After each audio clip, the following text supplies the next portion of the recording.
Hello and welcome to my YouTube channel. তো বন্ধুরা, আজকে তোমাদের জন্য খুবই একটি ইম্পর্টেন্ট টপিক আমি কিন্তু নিয়ে উপস্থিত হয়েছি। সেটা অলরেডি কিন্তু আমার যে ভিডিওর স্ক্রিন সেখানে লেখা আছে। তো চলো আজকে আমরা শিখব যে each have or each has which is correct, মানে হচ্ছে যে ইচ হ্যাভ হবে না ইচের পরে হ্যাজ হবে, তাহলে কোনটা সঠিক সেটা নিয়ে আজকে কিন্তু আমার ভিডিওটা। তো ভিডিওটা সম্পূর্ণ কিন্তু তোমরা দেখবে, স্কিপ কেউ করবে না।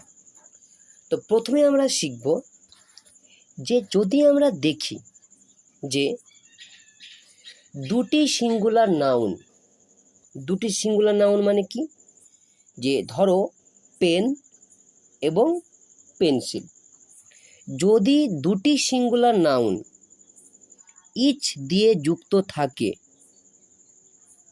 অথবা যদি প্রত্যেক সিঙ্গুলার নাউনের আগে ইচ অথবা এভরি থাকে, তাহলে আমরা কি করব, সেক্ষেত্রে আমরা সিঙ্গুলার ভার্ব ইউজ করব।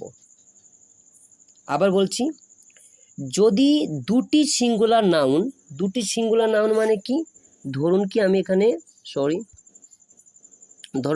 বললাম যে PEN পেন, তারপরে একটা ধরো কি আমি বললাম যে বুক, BOOK বুক। তো এটা কি হচ্ছে, এটা হচ্ছে কি দুটা সিঙ্গুলার নাউন হয়ে গেল।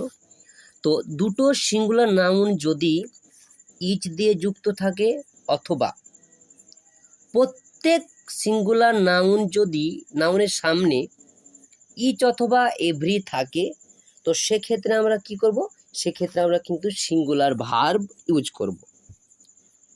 তাহলে আমরা উদাহরণ দিলে কিন্তু আমরা বিষয়টা ক্লিয়ার করে নেব, ঠিক আছে? যেমন আমি লিখি যে each, EACH, each pen and pen and book. Each pen and book, তাহলে আমরা কি বললাম যে দুটো সিঙ্গুলার নাউন, এখানে দুটো সিঙ্গুলার নাউন কি আছে, পেন আছে আর একটা হচ্ছে কি বুক। তো এই পেন এবং বুক, তো পেনের প্রথমে কিন্তু ওয়ার্ডটা আমরা দেখতে পাচ্ছি ইচ, আর সেটা কিন্তু অ্যান্ড দিয়ে যুক্ত হয়েছে। আর এক ক্ষেত্রে আমরা কি বললাম যে প্রত্যেক সিঙ্গুলার নাউনের সামনে যদি ইচ অথবা এভরি থাকে, যেমনটা কি আমি ধরো কি বললাম যে each pen and each pencil, তো সেই ক্ষেত্রে আমরা কি করব, সিঙ্গুলার ভার্ব কিন্তু ইউজ করব। তো এই যে আমি সেন্টেন্সটা লিখেছি ইচ পেন অ্যান্ড বুক, এখানে কিন্তু যদি আমি ইজ করি তাহলে কিন্তু সেন্টেন্সটা কি হবে, কারেক্ট হয়ে যাবে। আর যদি এখানে আমরা আর করে দিই, ARE, তবে কিন্তু সেন্টেন্সটা কি হবে, ভুল হয়ে যাবে। কেন, শর্তে বলেছে যে দুটি সিঙ্গুলার নাউন যদি ইচ দিয়ে যুক্ত থাকে অথবা প্রত্যেক সিঙ্গুলার নাউন যদি ইচ দিয়ে যুক্ত থাকে, মানে আমি ধরো এখানে বলবো যে ইচ পেন অ্যান্ড ইচ বুক, তবু কিন্তু সিঙ্গুলার ভার্ব ইউজ হবে, কখনো এখানে কিন্তু প্লুরাল ভার্ব ইউজ হবে না। মানে each pen and each book have কিন্তু হচ্ছে না, এখানে কি হচ্ছে, হ্যাজ ইউজ হচ্ছে। বুঝা গেল বিষয়টা? আচ্ছা, এবার অন্য ক্ষেত্রে আমরা একটা বিষয় বলবো যে কখন আমরা ইচ হ্যাভ ইউজ করব। কারণ কি কখনো কখনো আমরা সেন্টেন্সের মধ্যে দেখি যে ইচ হ্যাভ ইউজ হয়, আবার কখনো কখনো ইচ হ্যাজও কিন্তু ইউজ হচ্ছে। তো কখন সেটা হবে সেটা এবার আমি বলি। আমরা যখন দেখব যে কোনো প্লুরাল নাউন অথবা কোনো প্লুরাল প্রোনাউনের পরে ইচ শব্দটা ব্যবহার করা আছে, তো সেক্ষেত্রে কিন্তু আমরা কি করব, সেক্ষেত্রে কিন্তু আমরা প্লুরাল ভার্ব ইউজ করব। আবার বলি, যখন আমরা দেখব যে কোনো প্লুরাল নাউন অথবা কোনো প্লুরাল প্রোনাউনের পরে ইচটা ব্যবহার করা থাকছে, তখন কিন্তু আমরা কি করব, প্লুরাল ভার্ব ইউজ করব। যেমন হচ্ছে কি, আমি যদি একটা উদাহরণ নিই তো কি হবে, যে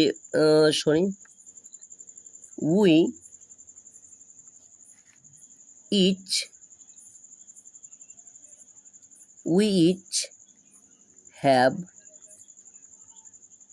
we each have a box, BOX box. তো এই ক্ষেত্রে কিন্তু সেন্টেন্সটা একদমই কারেক্ট, কারণ কি এটা আমরা কিন্তু ভুল বলবো না, এই সেন্টেন্সটা হচ্ছে কি কারেক্ট হয়ে যাবে। তাহলে এখন তোমরা প্রশ্ন করতে পারো, আমরা তো একবার দেখলাম যে ইচ থাকলে সেটা আমরা সিঙ্গুলার ভার্ব ইউজ করছি, তো ব্যাপারটা হচ্ছে সে শর্তটা কিন্তু আলাদা ছিল। আমরা কখন ইচ থাকলে মানে সিঙ্গুলার ভার্ব ইউজ করছিলাম, যখন দুটো সিঙ্গুলার নাউন অ্যান্ড দিয়ে যুক্ত ছিল, মানে অথবা প্রত্যেক সিঙ্গুলার নাউনের আগে ইচ মানে শব্দটা ছিল, তখন কিন্তু আমরা সিঙ্গুলার ভার্ব ইউজ করছিলাম। কিন্তু এক্ষেত্রে আমরা কি করছি, তো এই যে উইটা আছে, উইটা কি, উইটা হচ্ছে একটা কি প্রোনাউন, উইটা প্রোনাউন, বা এক্ষেত্রে আমরা নাউনও থাকতে পারে। তো যখন আমরা দেখব যে প্লুরাল নাউন এবং প্লুরাল প্রোনাউনের পর ইচ শব্দটা আছে, তো সেক্ষেত্রে কিন্তু আমরা কি করব, প্লুরাল ভার্ব ইউজ করব, এখানে কিন্তু আমরা সিঙ্গুলার ভার্ব ইউজ করব না, সেক্ষেত্রে কিন্তু আমাদের ভুল হয়ে যাবে। ঠিক আছে, তো এবার তাহলে আমি একটা প্র্যাকটিস দিচ্ছি, তোমরা সবাই কিন্তু কমেন্টে জানাবে যে কোনটা তোমাদের ঠিক অ্যান্সারটা। তো এটা হচ্ছে যে উই ইচ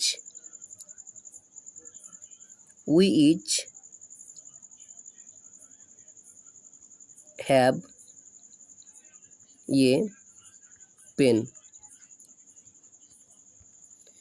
তো এটা ঠিক না ভুল তোমরা অবশ্যই কমেন্ট বক্সে কিন্তু জানাবে। We each have a pen, তো এক্ষেত্রে আমরা কি করলাম, এটা প্রোনাউনের ক্ষেত্রে দেখলাম যে উই হচ্ছে একটা কি প্রোনাউন। তো চলো এবার আমরা একটা নাউনের ক্ষেত্রে দেখে নিই। ঠিক আছে, আচ্ছা নাউনের ক্ষেত্রে কি হবে, একটা উদাহরণ নিচ্ছি, the men, MEN men, each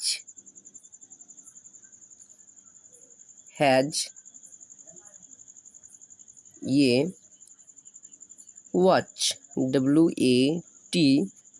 WATCH। তাহলে এটা কি, এটা কিন্তু ভুল হয়ে গেল, এই সেন্টেন্সটা কি হচ্ছে, এরর আছে এই সেন্টেন্সের মধ্যে। কেন এরর আছে, আমরা দেখছি যে দা মিন, দা মিনটা কি, এটা হচ্ছে একটা কি নাউন, যেহেতু নাম বোঝাচ্ছে, মিন মানে অনেকগুলো মানুষের কথা কিন্তু এখানে বলছে।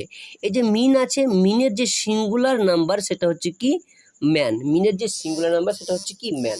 তো এখানে কি প্লুরাল যে নাউন ইউজ করা আছে, তারপরে কিন্তু ইচ শব্দটা আছে। তো অবশ্যই এখানে হ্যাজের পরিবর্তে কি হবে, অবশ্যই এখানে হ্যাজের পরিবর্তে হ্যাভ হবে, তবেই তো আমাদের শর্তটা পালন হবে।